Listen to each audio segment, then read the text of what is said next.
Milo's Big Adventure. Once there was a tiny mouse named Milo who lived in a cozy hole beneath the floorboards.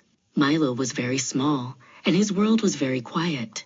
For a long time, he stayed inside where it was safe, dreaming of what lay beyond the wooden door. Today was the day he would finally see the big, wide world for the very first time. Before he left, his mother, Sage, pulled him close. She was a wise mouse who knew many things about the world. "Be careful, Milo," Sage whispered, smoothing his ears. "The world is full of wonders, but it is also full of surprises. Not everything is as it seems. Keep your eyes open and your feet fast." Milo scurried out into the farmyard. Everything was giant. As he explored, he saw a creature that made his heart go thump, thump, thump. It had a jagged red crown on its head and a sharp hooked nose. It strutted on scaly legs with long, sharp toes, flapping its heavy wings against its sides. Suddenly, the creature stretched its neck and let out a deafening scream. Cock-a-doodle-doo. The sound shook the ground beneath Milo's paws. It was the scariest noise Milo had ever heard.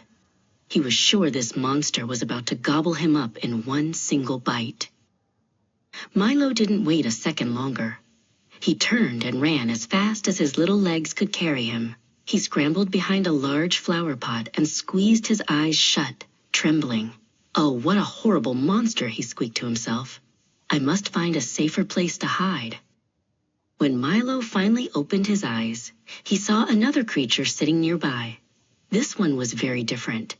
She had fur as soft as velvet and a long, graceful tail that moved slowly back and forth. She looked very peaceful as she sat in a patch of warm sunlight, washing her face with a soft, pink tongue. "What a lovely lady," Milo thought. "She has such kind eyes and a gentle smile. She looks like she would be a wonderful friend to a small mouse like me." He almost stepped out from behind the pot to say hello, but then he remembered his mother's words. He decided it was time to go home and tell Sage everything. Milo burst back into the mouse hole, breathless and shaking. Sage was waiting for him with a warm cup of seed tea. "Mother," Milo cried, "I saw two creatures. One was a terrifying monster with a red crown and a voice like thunder. I barely escaped with my life." Then Milo's voice grew soft. "But I also saw a beautiful, gentle creature. She had soft fur and a quiet voice. I wanted to play with her, but I came home to tell you first." Sage's eyes grew very wide, and she set her tea down.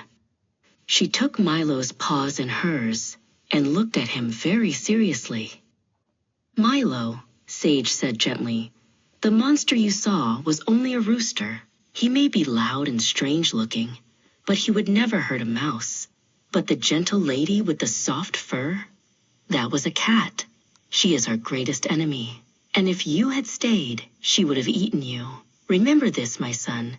Never judge someone just by how they look."